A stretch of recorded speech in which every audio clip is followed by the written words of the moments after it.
अगर आप कराची यूनिवर्सिटी के अंदर बीकॉम रेगुलर के स्टूडेंट हैं और आपने अभी तक फ़ीस नहीं जमा करवाई एग्ज़ामिनेशन फ़ीस, तो यूनिवर्सिटी की तरफ से आपको एक और चांस दिया जा रहा है फ़ीस जमा करवाने के लिए। और इस वीडियो के अंदर आपको कंप्लीट डिटेल बताई जा रही है फ़ीस के बारे में। तो देखते हैं स्केजुअल एंड फ़ीस स्ट्रक्चर।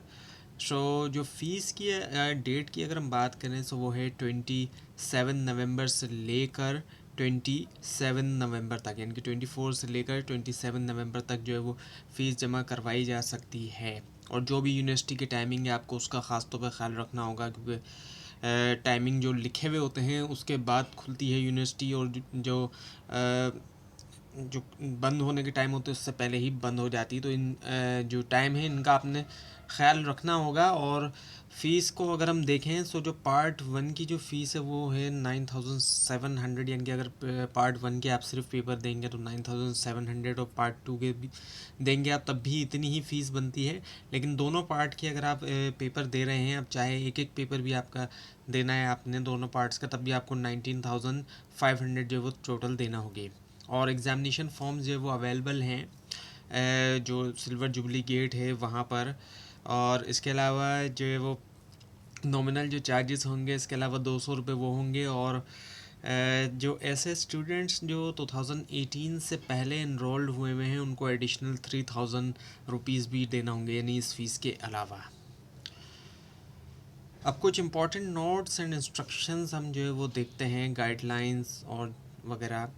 कुछ डॉक्यूमेंट्स हैं जो कि जिनकी कॉपीज़ आपने फ़ोटो कॉपीज़ जो लाजमी तौर पे सबमिट कराना होगी, अटैच करना होगी फॉर्म के साथ, जिसके अंदर आपको मार्क्स सर्टिफिकेट जो कि मार्कशीट जिसको यूनिवर्सिटी वाले कहते हैं, पार्ट 1 और पार्ट 2 जो भी एग्ज़ाम्स आप दे चुके हैं उनकी मार्कशीट्स आपको जमा करवानी होगी। इसके अलावा जो एनरोलमेंट कार्ड है यूनिवर्सिटी का वो आपने करवाना होगा, उसकी कॉपी भी आप करवाएंगे। और इसके अलावा आपका जो आईडी कार्ड है, जो एनआईसी है आपका, उसकी भी कॉपी आपने जो वो जमा करवाना होगी। और उसके अलावा ये कि फिर जो फॉर्म आप फिल करेंगे उसके अंदर आपने कंप्लीट जो है वो डिटेल जो वो देना होगी। उसके अंदर आपने फुल रेजिडेंशियल एड्रेस देना होगा, और उसके अलावा कॉन्टैक्ट डिटेल्स भी आप देंगे, जितनी भी कॉन्टैक्ट डिटेल्स उसके अंदर रिक्वायर्ड है, जैसे कि फ़ोन नंबर वगैरह जो भी रिक्वायर्ड है वो आप देंगे। और ऐसा देंगे जो एक्टिव हों, जो यानी कि उस फ़ोन पे कॉल भी आ सकती है अगर कोई इशू होता है जैसे फॉर्म में, तो कभी कभी कॉल भी कर सकते हैं यूनिवर्सिटी वाले।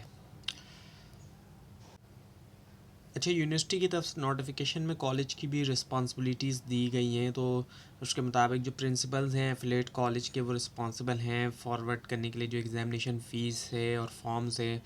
और फ़ीस जो है पे ऑर्डर, डिमांड ड्राफ्ट या वाउचर के ज़रिए in favour of university of Karachi, इस तरह से वो जो रिस्पॉन्सिबल हैं उनकी भी ज़ाहिर बात है रिस्पॉन्सिबिलिटी है, क्योंकि रेगुलर स्टूडेंट्स जो होते हैं वो कॉलेज के ज़रिए दे रहे होते हैं, तो फिर कॉलेज वालों की भी रिस्पॉन्सिबिलिटी होती है। अच्छा, अब ये है एक चीज़ है कि जो एग्ज़ामिनेशन लैंग्वेज पॉलिसी है, तो इसके अंदर आपको शायद पता होगा कि इंग्लिश और उर्दू दोनों के अंदर एग्ज़ाम जो है वो दिए जा सकते हैं। और आपने जब एग्ज़ाम देंगे तो उस वक्त आपने लिखना होता है कि आप कौन सी लैंग्वेज के अंदर जो है वो एग्ज़ाम जो है वो दे रहे हैं, इंग्लिश के अंदर दे रहे हैं, इंग्लिश मीडियम में या उर्दू मीडियम के अंदर आप जो है वो एग्ज़ाम जो है वो दे रहे हैं। फॉरवर्डिंग एंड एडमिनिस्ट्रेटिव डिटेल्स अब हम देखते हैं।